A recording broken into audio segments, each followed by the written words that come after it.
మనం ఇవాళ పప్పు చెక్కలు చేస్తున్నాము. పప్పు చెక్కలు అని అంటారు వీటిని. ఇది 1.5 kg బియ్యం పిండి, పొడి బియ్యం నానబెట్టుకునే అవసరం లేదు. పిండి అడుచుకొచ్చుకొని ఇందులోకి జీలకర్ర, ధనియాలు, ఎండుమిరపకాయలు వేసి బాగా పొడి కొట్టాను కచ్చాపచ్చగా.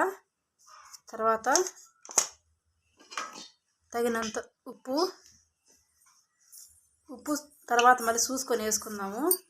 దీంట్లో తర్వాత వచ్చేసి వేడి ఆయిల్ వేసుకోవాలి.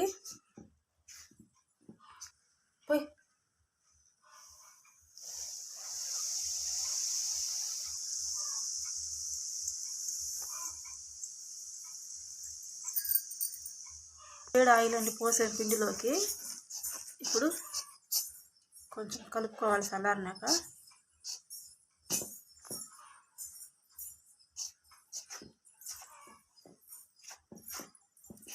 చల్లారిపోయింది. మొత్తం బాగా కలుపుకుందాం కలిసేలాగా.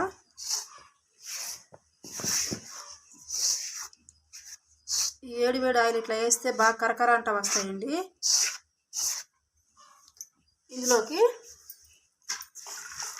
పచ్చెనగపప్పు, పెసరపప్పు నానబెట్టానండి, వేసేస్తున్నాను. కరివేపాకు సన్నగా తరిగి వేసాను. ఇవన్నీ వేసి కొంచెం నీళ్ళు వేసి బాగా కలుపుకుందాము. ఇందులోకి కొంచెం పసుపు వేస్తాను కలర్ కోసము. బాగా కొంచెం పసుపుగా వస్తాయండి. పోతే ఏంటంటే ఇది అరగంట సేపు నానబెట్టానండి. పెసరపప్పు, పచ్చెనగపప్పు బాగా నానిపోయింది, సరిపోద్ది.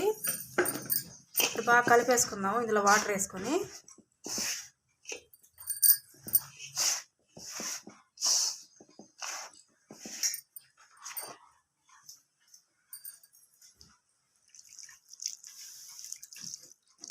వేడి నీళ్ళైనా వేసుకోవచ్చు, చల్లటి నీళ్ళైనా వేసుకోవచ్చు. నీళ్ళు కొంచెం వేసుకొని కలుపుకుందాం.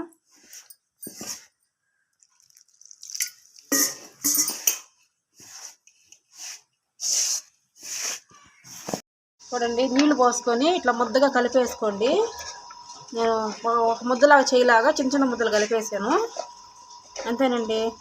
ఉప్పు కూడా కరెక్ట్గా సరిపోయింది. ఇంకా కాల్చుకుందాం మనం పప్పు చెక్కలు. ఎండలో పెట్టి మాకు వస్తున్నాను. పొయ్యి మీద నూనె వేసాను. ఆయిల్ బాగా కొంచెం కాగాక ఈ తట్టుకొని ఉప్పు చెక్కలు వేసుకుందాం. ఎట్లా చేయాలో చూపిస్తా.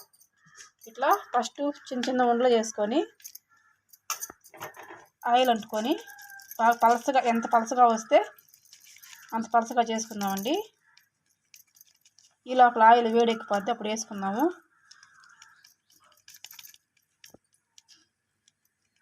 బాగా రౌండ్గా చేసుకోండి.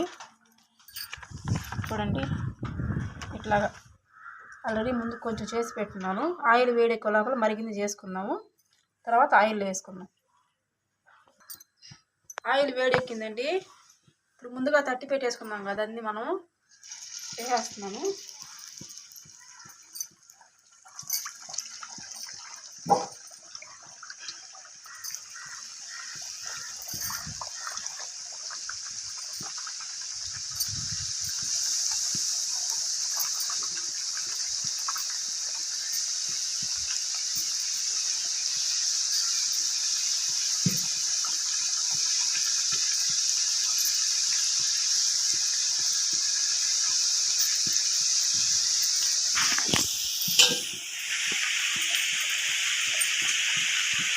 అన్నీ వేసానండి. ఇప్పుడు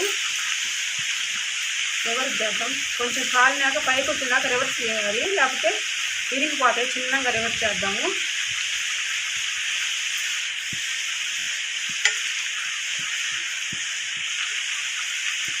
ఇది కాలినాక తీసుకున్నాం. చూడండి, బాగా కాలిపోయాయండి. ఇట్లా పొంగు రాకుండా ఆగిపోతే నూనెలో కాలిపినట్టు అంటాం. ఇప్పుడు బాగా కాలిపోయినాయి, పొంగు రావట్లేదు. తీసేస్తున్నాను.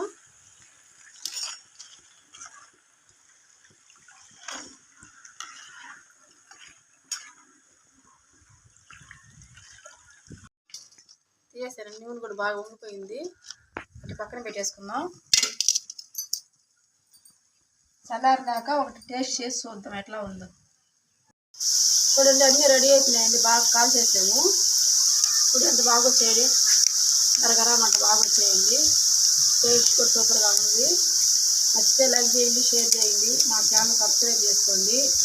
చూస్తున్నారే కానీ ఎవరు లైకులు కొట్టండి, లైకులు కొట్టండి ప్లీజ్.